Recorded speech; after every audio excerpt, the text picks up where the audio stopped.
오늘 함께 보실 하나님 말씀은 사무엘상 15장 22절 23절 보겠습니다. 사무엘상 15장 22절 23절 말씀 함께 보겠습니다.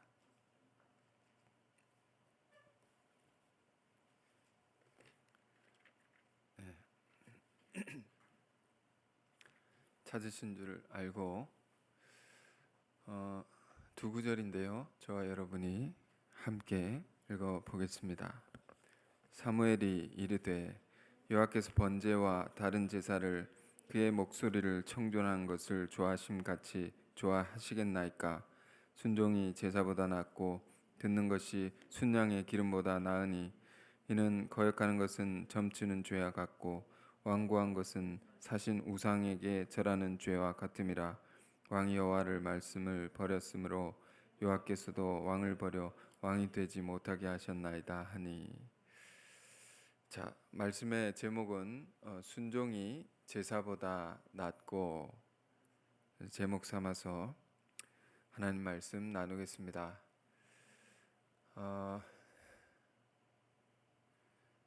사울 왕이 버림을 받는 그런 이야기인데요. 성경은 영웅들의 이야기만 기록해 있지 않습니다. 그렇지 않은 사람들의 이야기, 실패한 사람들의 이야기도 다 기록해 놓고 있습니다. 왜냐하면 반면의 교사라는 말이 있습니다. 실패의 기록을 통해서 우리가 얻을 수 있는 또 다른 큰 교훈이 있기 때문입니다. 나는 저러면 안 되겠구나 라는 것을 깨달을 수 있기 때문이죠. 본문의 이야기는 왕의 이야기인데요. 왕이 버림받는 이야기. 왕의 이야기를 우리가 읽을 때 나는 아니지 않습니까? 우리는 그래서 먼 이야기로 생각하기 쉬운데, 근데 왕들의 이야기는 우리가 어떻게 읽을 수 있습니까? 베드로전서 2장 9절에 베드로는 이렇게 말했습니다. 우리 믿는 자들은 왕 같은 제사장들이다. 우리가 왕 같은 사람들이라는 것. 그러니 왕들의 이야기는 우리 모든 믿는 자들, 나의 이야기인 것입니다.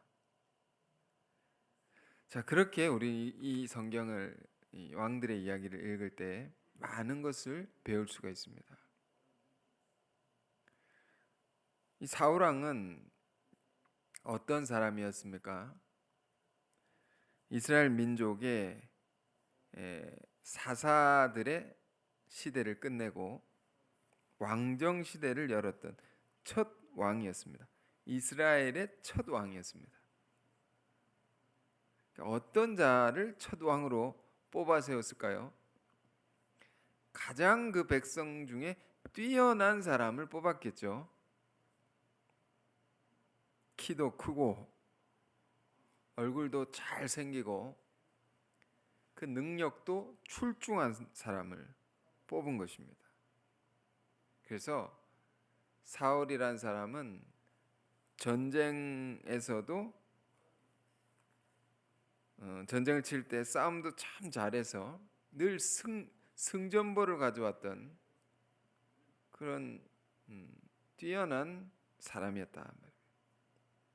이런 사람을 사무엘이라는 사사시에 끝내니까 예언자죠. 예언자가 기름을 부었습니다. 왕을 세울 때 기름을 붓지 않습니까? 그래서 왕으로 추대한 겁니다. 세운 것이죠. 우리도 기름 부은 받은 사람들이죠. 예수 그리스도의 은혜를 받는 사람은 다 기름 부음을 받은 자들이다. 그럼 우리는 왕들이다 말입니다. 그런데 본문의 이야기는 그렇게 세워진 왕이 버림을 받는 이야기. 사실 참 참 눈물 나는 이야기입니다. 왜 눈물이 났냐? 여러분, 이런 생각을 한번 해보십시오. 여러분이 정말 눈물로 기도하면서 간절한 소원을 가지고 큰 기대와 소망으로 세운 사람이 있다고 해보십시오. 내가 전도를 하지 않습니까?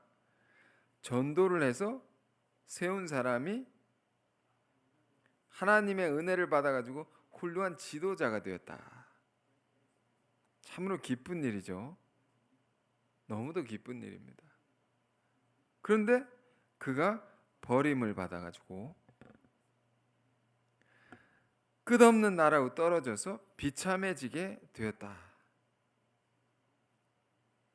응? 얼마나 슬프겠습니까? 단순히 잘못을 해서 버림을 받았구나 라고만 이 이야기를 볼 수 있는 게 아닙니다. 아주 가슴 아픈 이야기이면서 또 우리도 이런 사울처럼 될 수가 있기 때문에 두려움을 갖게 하는 그런 이야기인 것입니다. 신앙에 두려움이 있어야 되죠. 하나님을 두려워하는 것이 모든 지식의 지혜의 근본이다라고 했습니다. 이 이야기를 보면 여러분 아주 무서운 전통 하나를 우린 배울 수 있습니다. 자, 사무엘이 예언자라고 한다면 사울은 왕이죠. 왕과 예언자의 관계를 잘 봐야 됩니다. 그 관계 속에서 왕이 잘못을 하니까 하나님께서 예언자를 통해서 그 왕을 버리라고 하십니다. 그럴 때 예언자가 버립니다. 이 15장 뒤에 보면요. 본문 뒤에 보면 15장 쭉 읽어 보십시오. 읽어보면 뒤에 보면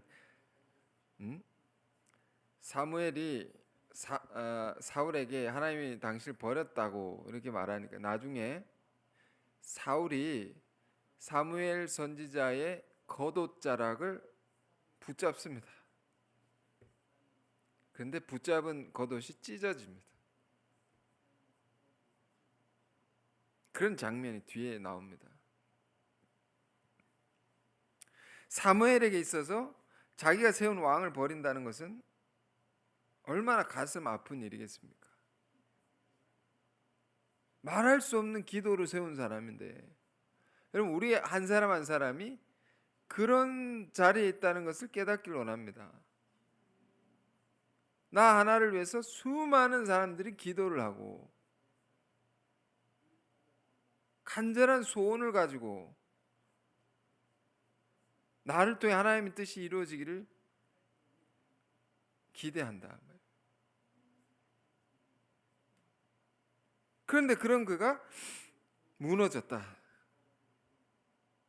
굉장히 가슴 아픈 일이지만 사무엘은요 뭐가 무서운가 하면 하나님 말씀이 그를 버리라 하니 단호하게 버립니다. 그 인간적으로 정이 있을 수 있죠. 응? 그런 관계가 있겠죠. 그것이 있어도 하나님이 아니다라고 하면 아닌 것입니다. 그리고 다른 사람을 왕으로 찾아 세우라 해서 사무엘이 다른 사람을 찾으러 나섭니다.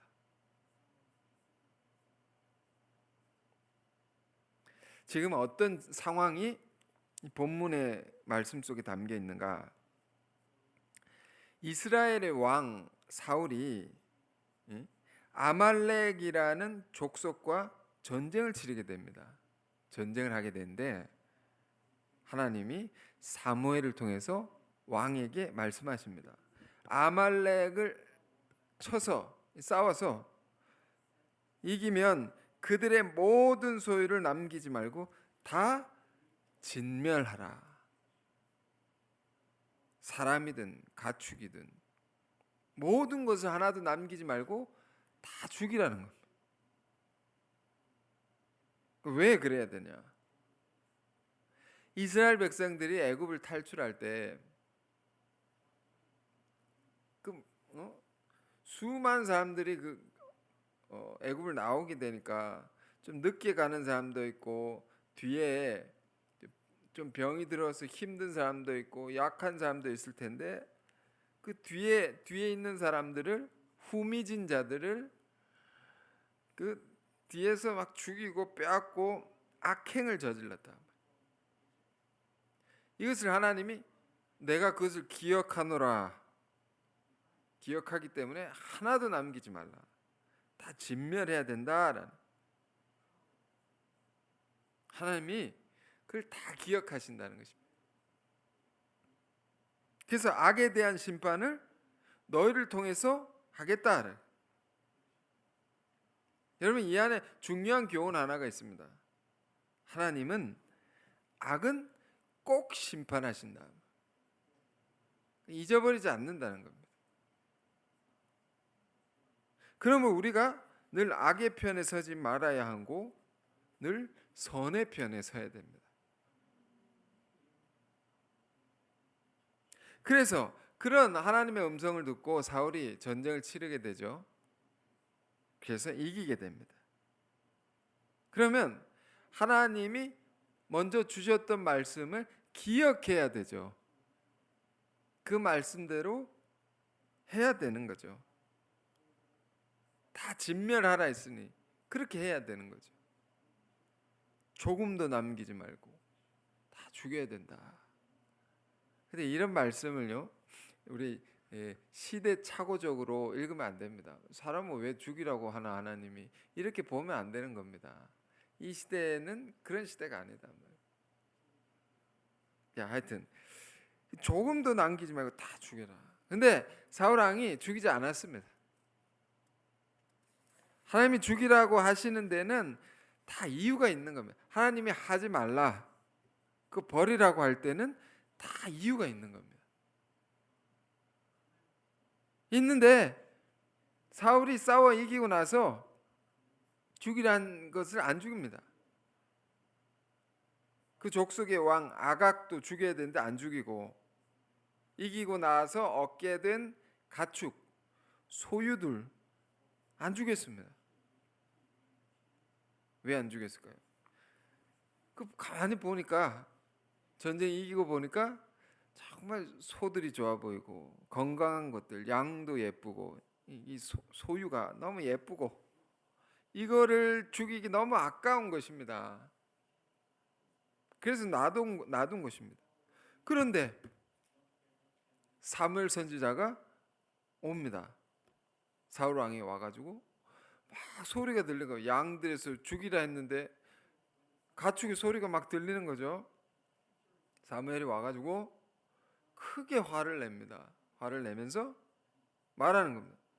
왕이시여, 왜 하나님께서 죽이라 하신 것을 죽이지 않았습니까? 사울이 대답하죠. 그거 하나님께 제사 드리려고 한 것입니다. 이 전쟁에서 큰 승리를 했으니까 하나님께 영광을 돌려야 되지 않느냐. 감사의 예배, 영광의 예배를 올려드려야 되지 않느냐. 그때 제일 좋은 것을 드리려고, 제일 귀한 것을 드리려고 남겨두었습니다. 아니, 얼마나 합리적인 말입니까? 얼마나 반박하기 어려운 말입니까? 얼마나 맞는 말입니까? 그런데 맞는 말을 했는데 결론은 어떻게 됩니까? 사울 왕이 버림을 받았다. 전쟁에서 승리했는데 그는 버림을 받았습니다. 그 큰 승리가 사울에게는 아무 소용이 없는, 아무 의미가 없는 것이 되어버린 것입니다. 여러분, 우리도 이럴 수 있습니다. 믿음의 싸움을 싸워 크게 이긴 후에 그 후에 잘못해서 모든 걸 잃어버릴 수가 있습니다.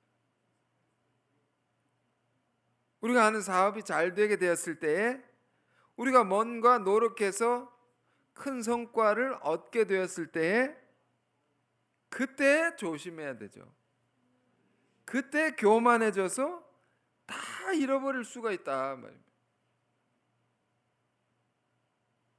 사울이 왜 버림을 받았느냐? 그런데 본문에 우리가 읽은 본문에 분명히 얘기를 합니다. 뭐라고 되어 있습니까? 하나님이 그를 버린 게 아니고 그가 먼저 하나님을 버린 것이다. 그래서 그가 버림을 받는 자리로 가게 된 것이다 라는 거죠.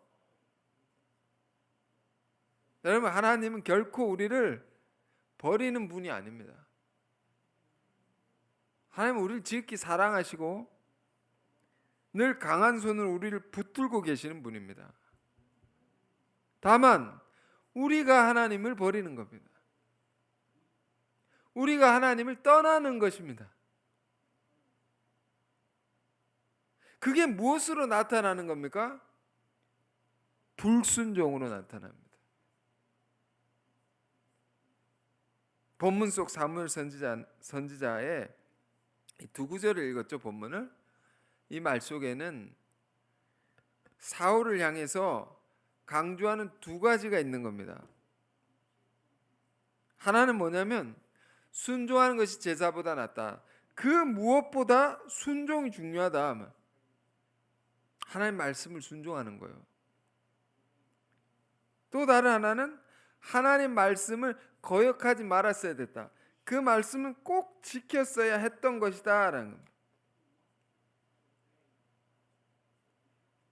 사무엘 선지자를 통해 전해지는 이 두 가지 메시지는 우리 신앙의 모든 삶에 전반적으로 파고드는 영향을 미치는 너무도 중요한 메시지인 것입니다. 순종이 중요한 거구나. 그 어떤 아름다운 것을 하나님께 드린 것보다 순종이 중요한 거구나. 그 무엇으로 하나님을 기쁘게 해드릴 수 있는 게 아니고 하나님의 말씀을 지키는 것이 하나님을 기쁘시게 할 수 있다 말이에요. 자, 우리도 보면 예배를 중요합니다. 예배 중요합니다. 정말 중요합니다. 생명과 같이 여겨야 됩니다. 그래서 더 중요한 건 뭡니까? 하나님의 말씀을 따르는 것이다.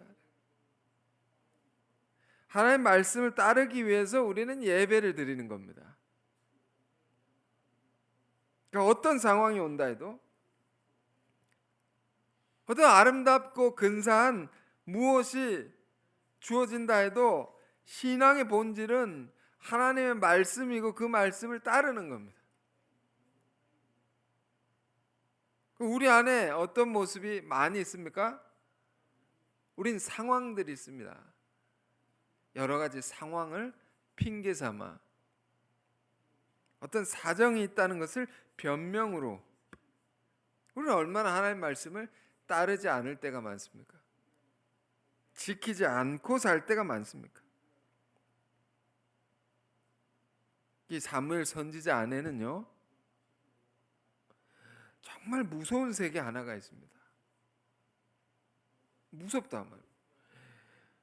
무엇으로도 이거 부술 수 없는 부서지지 않는 한 가지가 있는 겁니다. 하나님의 말씀은 무슨 일이 있어도 지켜져야 되는 것이다 라는 이게 사무엘 선지자 안에 이게 있는 겁니다.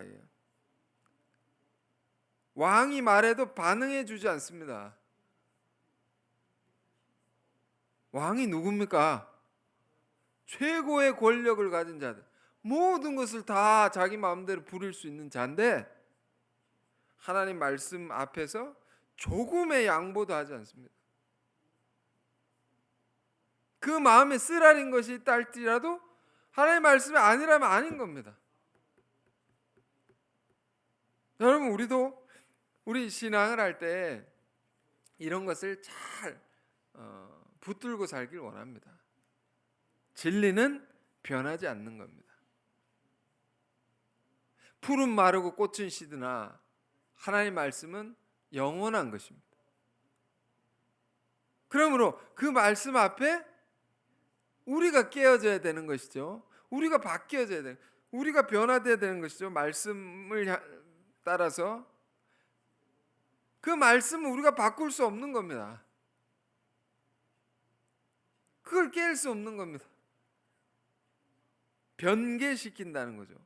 하나님 말씀을 이렇게 다른 걸로, 어느 나라 보니까 기독교를 핍박하는 나라에서, 큰 나라에서 성경을 막 고치고 있습니다. 괴상하게. 그런다고 진리가 바뀌어지지 않는 거죠. 바꾸려는 자가 심판을 받을 수밖에 없는 거죠. 지금 그런 말씀이 떨어졌다 말이에요. 말씀이 누구에게요? 왕에게. 그 말씀이 어떤 것이었습니까? 아말렉과의 싸움에서 이기면 모든 것을 진멸하라. 다 버리라는 겁니다. 이 말은 오늘날 우리에게 어떤 의미로 다가오는 것입니까? 악은 조그만 것이라도 남기지 말고 다 없애야 된다. 악이기 때문에. 그 악은 남겨두면 조그만 것이라도 화근이 되어 뿌리가 돼가지고 모든 것에 우리에게 영향을 미치는 겁니다. 안 좋은 영향을 미친다. 암과 똑같은 것입니다. 암. 조그만 것이죠. 그런데 온 몸을 병들게 하고 죽게 만드는 거죠.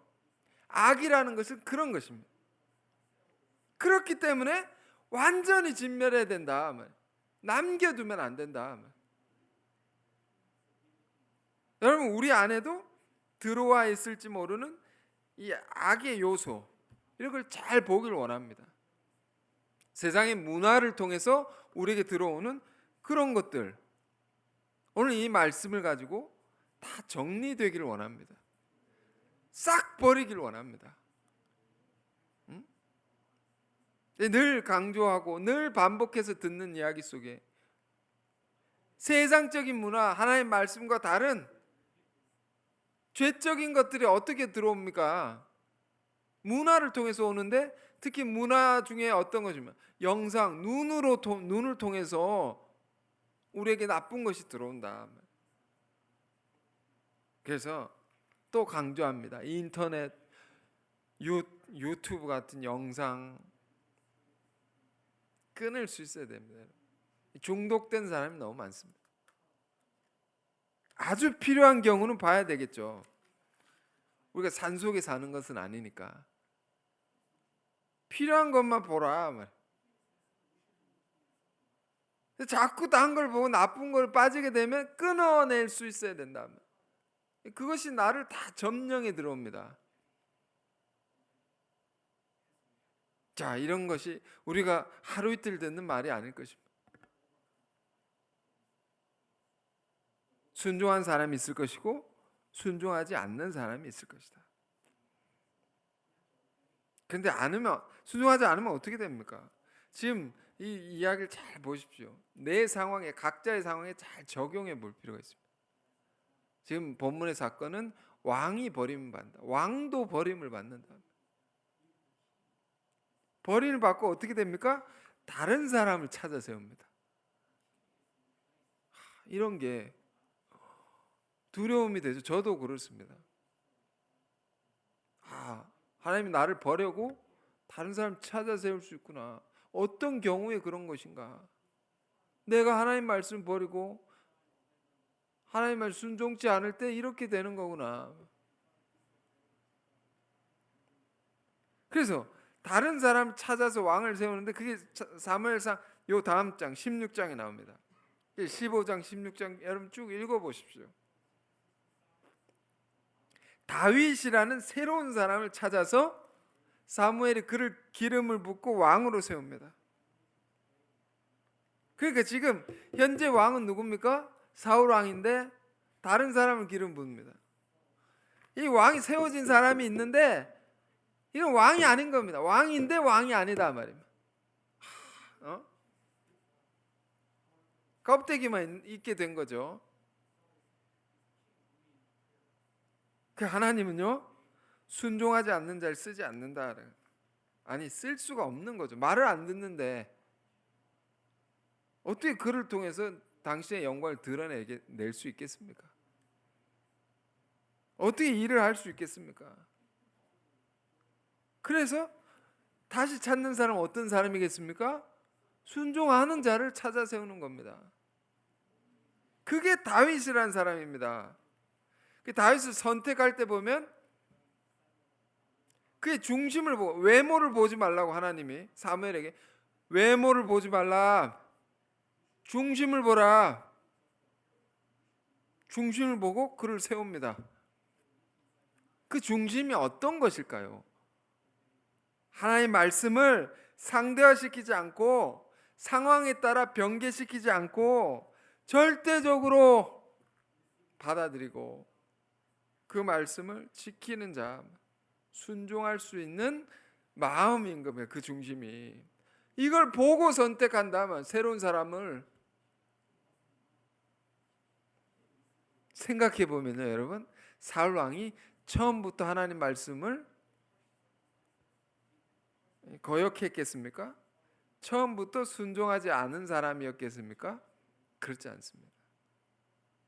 처음에는 정말 순수한 사람이었고요, 정말 겸손한 사람이었습니다.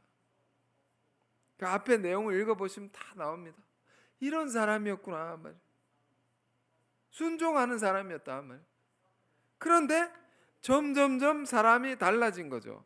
이걸 뭐라고 합니까? 변질이라고 합니다. 변질. 왜 변질되었을까요? 그가 하나님의 능력을 받아 많은 공적을 세우고 전쟁에서 이기고 권력을 갖게 되고 소유를 갖게 되니까 교만해진 거죠. 그래서 점점 자기에게 유리한 대로 자기 상황에 맞추어서 하나님 말씀을 지키기도 하고 안 지키기도 하고 점점점 변해가는 과정이 있었던 것입니다. 그러다가 지금 이 오늘의 본문의 장면은 돌이킬 수 없는 상황까지 온 겁니다. 자, 왜 여러분 오늘 어쩌면 좋은 날이고 그런데 왜 이런 말씀을 보게 되었을까요? 전 사실 지난 한 주간 살면서 뭐 여러 가지를 보기도 하고 듣기도 하고 느끼는 것이 있었습니다. 그런 것들에서 이 사울 같은 모습 같은 것이 좀 많이 느껴졌습니다.